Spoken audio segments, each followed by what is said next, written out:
Hello, I'm Bernard Norcott-Mahany. I work at the Blueford branch of the Kansas City Public Library. And during this April of 2021, I am reading victory odes because it's National Poetry Month and it's also an Olympic year, as it turns out. And so I'm trying to combine both poetry and athletic competitions.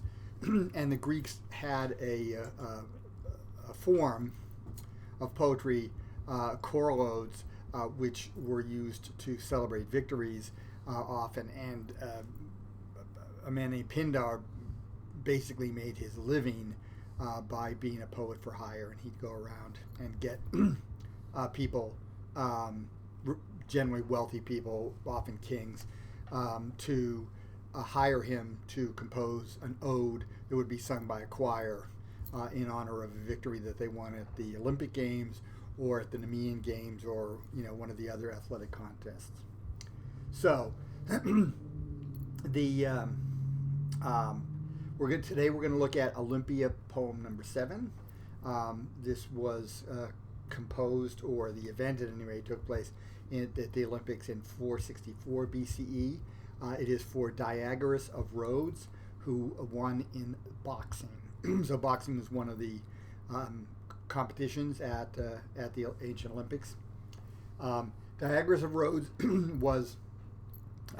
he came from the island of Rhodes. He was involved in politics there, and he was involved especially in right-wing politics there. So, but Pindar tends to favor aristocrats because, after all, they're the ones paying for his poetry. You're not going to hear any criticism of Diagoras's right-wing politics.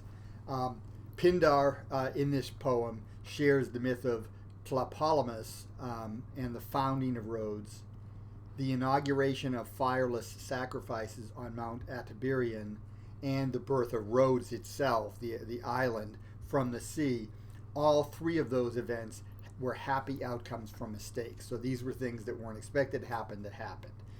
Perhaps that's, maybe a reference to Diagoras' victory in boxing, although he seems to have actually, from what I can see, have been actually pretty good in the event. So that wouldn't be a mistake or, an unnatural outcome.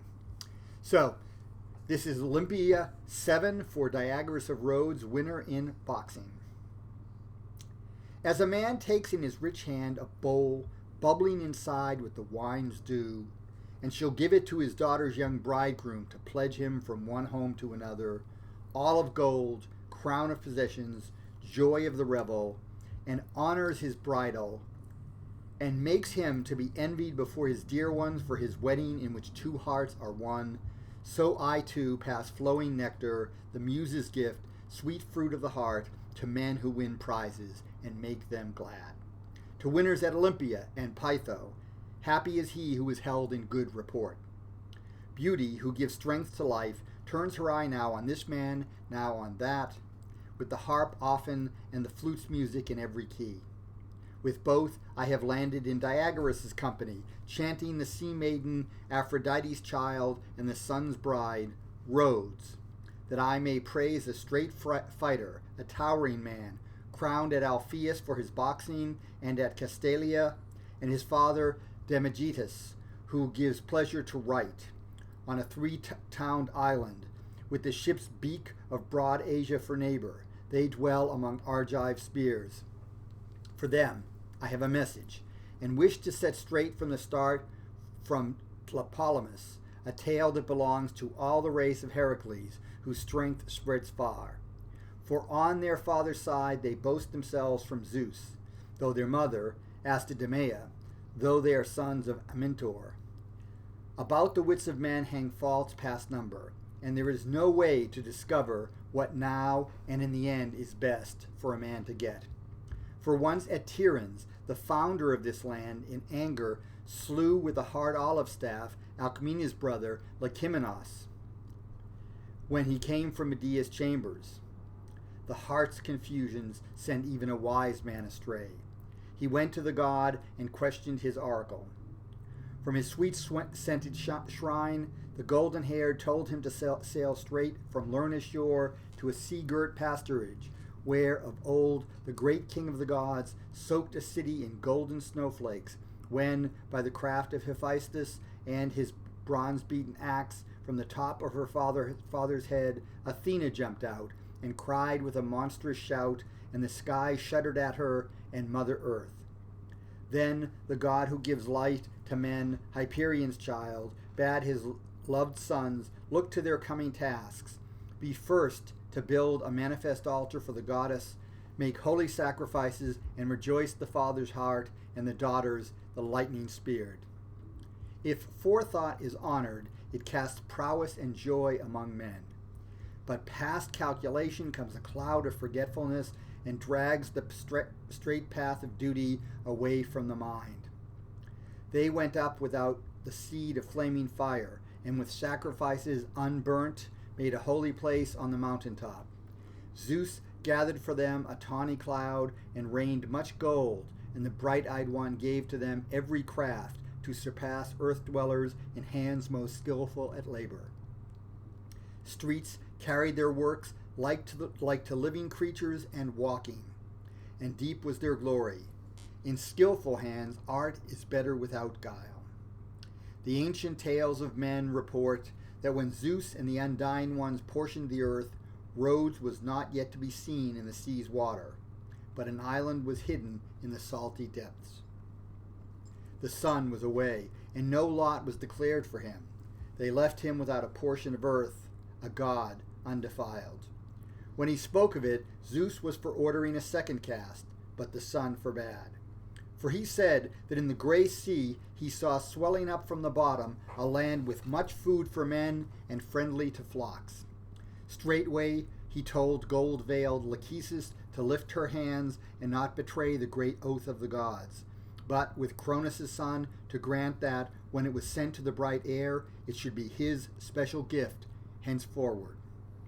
The high words fell out in truth and were fulfilled. There grew from the sea's salt brine an island. It belongs to the Father and Master of piercing sunbeams, the Lord of fire-breathing horses. There, on a day, he wedded Rhodes and begat 7 sons, who inherited wisdom beyond all earlier men. One of them begat Camyrus, and Ialysus for firstborn, and Lindus. They portioned their father's land in 3, and kept their separate share of cities, and their places are called by their names. A sweet requital for his pitiful fortune is set up to Tlepolemus, the captain from Tiryns, as to a god, and the strong reek of the flock's procession and trial in the games. In their flowers Diagoras was twice crowned. At the famous Isthmus he was 4 times fortunate, and in this victory, after that at Nemea and in hollow Athens. The brazen shield at Argos knew him, and the prizes in Arcadia and Thebes, and the games of the Boeotian land and Pellana. 6 times he won at Aegina, and at Megared the stone record holds no other tale. Father Zeus, ruler on Atabirion's ridges, honor the right of Olympian victory, and a man who has found prowess in boxing. Grant him favor and joy from citizens and from strangers, for he goes straight on a road that hates pride and knows well what a true heart from noble fathers has revealed to him. Hide not any who shares in the seed of Calianax. When the Eratidae rejoice, the city is also feasting. In a single moment of time, many are the winds that blow this way and that. So that was Olympia, poem 7, to Diagoras of Rhodes for his victory in boxing.